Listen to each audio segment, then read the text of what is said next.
Well, I think it's really wonderful to be honored by an organization that's committed to making sure women are in the national conversation and historically being represented. Well, I think having role models is proven to be very important. Having the example to see. They say you can't be it unless you can see it. I don't know if that's completely and 100% true, but I do think it's a part of how we know what's possible. And also how doors open up and the perception changes so that the space is made for us to live the lives that we should be living.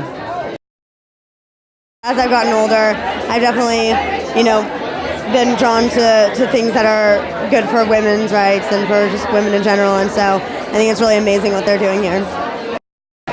Based on kind of how society is today, there's so many limitations that are seen by young people, I feel like, and if we knew kind of what people were capable of back, further back in history, then it would just help people to push more to get to those places.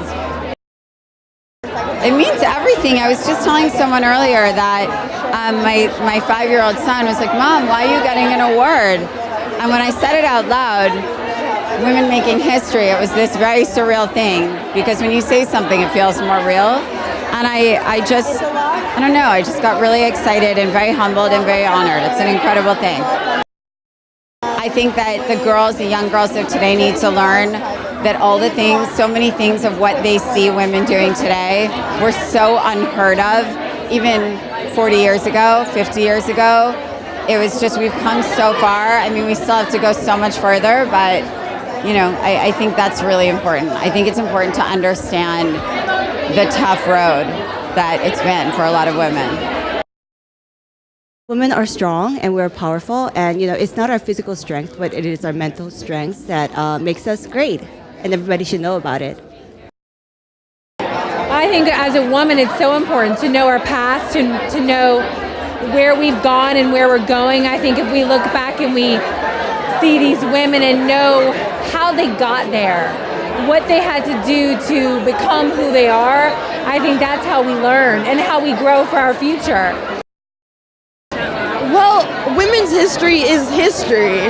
Like, it's her story, but for some reason it's called his story. So it's important to have these organizations that supplement what's lost. Even as somebody who loves history, and I took AP Euro last year, my teacher told me at the beginning of the year, unfortunately, you won't need to know many of the women. So we're studying the Enlightenment, in which we are like the most integral group in the Enlightenment, because half of what they talk about are women's rights. Yet they don't test us on women, or they don't expect us to know much about their contributions, and that is the same for most history. So to have these moments to celebrate women making a difference, and to have these organizations that celebrate what we have done and what's gone overlooked is so important, to also for this generation to realize how integral we are. It's about time we have a Women's Museum of History, because, we're 51% of the population. We're hopefully on the brink of electing our first female president, finally, and maybe. And this is something we have to work at all the time, because people don't understand that women are, in fact, we're an oppressed majority.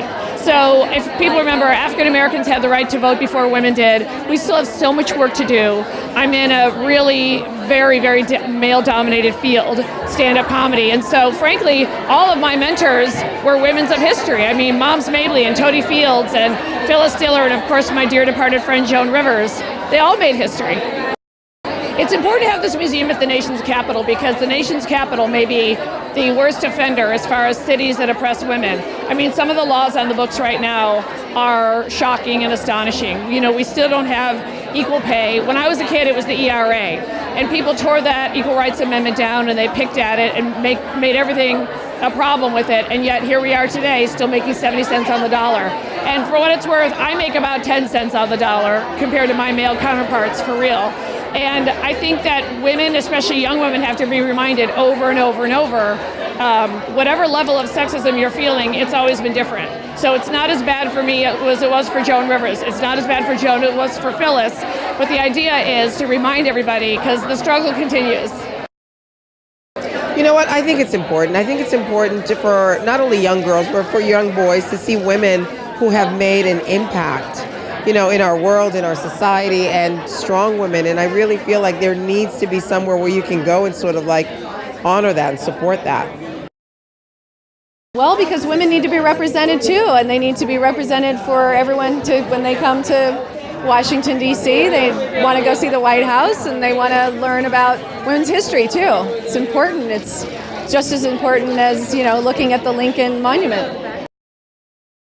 There are so many women in history who've done things that people just don't realize. When you learn about the signing of the Declaration of Independence, it's all men, and that's great but the women that were present that you're unaware of, it'd be so cool to take your children to a museum and say, this is what this woman did, or, honor mothers, or honor women that stood behind, the wives of presidents, people that may not have been able to have a chance because of the time that they were born in, but how important they were.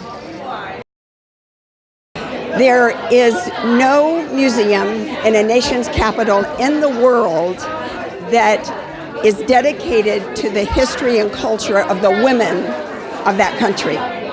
So this will be an example, a good example to the world, and it will be inspiring to women within our country. If you read our nation's history, it appears that our nation was founded and built totally by men, and we know that isn't true. And women have always woven the social fabric of our nation and have been the glue that's held it together, and they need to be recognized for that.